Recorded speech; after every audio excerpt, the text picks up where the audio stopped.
Hi everyone, welcome to VLSI Academy. This is the first introductory video on power analysis in VLSI. So we are going to understand in this video about which all stages in VLSI spectrum the power analysis is very critical. So without any delay, let us get started. Let us understand first where and all in the design process you need the power analysis. So what we will call it?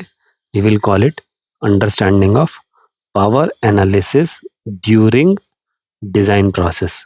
So during the design process, where and all you actually need the power analysis. So let's first understand where it will be actually required. So what happens is first you will have floor planning done, and when you do the floor planning, at that point of time there will be macro placement and there will be PG. So power grid will be there, and then you do the synthesis. So we are taking the synthesis here, and then comes the synthesized design. So generally speaking, when the power grid is there, that is the first step where you can check for power analysis. So this will be your first stage where you can check the power and power related stuff. What all you will check, we'll see that later. First, so then comes the placement part. Now there will be one placement and routing flow. So usually everyone nowadays have entire flow, placement and routing flow, which is called as power analysis flow, sorry, PNR, power placement and routing flow. So once that routing comes out, there also you can check. Once the routing, let's call it as separate one stage as routing. So once the routing is done, detailed routing basically is done, then routed DB is there.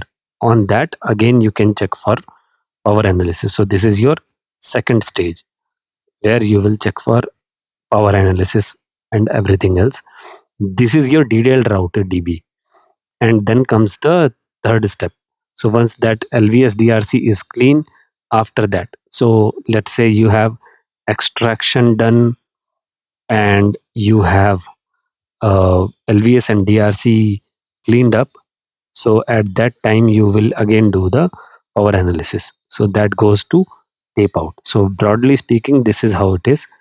And we will call it as this one is your one stage, this is your another stage, and then there is third stage is here where you have to check for power analysis. So there are three stages in the design where you check for power analysis. And now let's see what all things are getting checked. So you will be checking for static IR. Static IR you will check. What else you will check? You will check for any power grid related issues. So your power grid integrity, how it is, you have to check that. And do the demand imbalance fixation basically, and then you have to do power analysis using dot libs. So there will be dot libs that you need to use. And now once the routing is done, at that time you have to check for what? Dynamic hotspots. So dynamic hotspots you have to fix. What else you will fix? You can check for any EM related issues. Okay, then what else we can check? We can check for clock power problems. So all those things you can check and fix. Then there is, if you have any decap, then you have to optimize the decap usage. Decap usage you have to optimize before the tape out. So this is how it is. That is all for this video. We will come up with more interesting topics in further videos. Please do subscribe to VLSI Academy and let us know your views in the comment section. Thank you.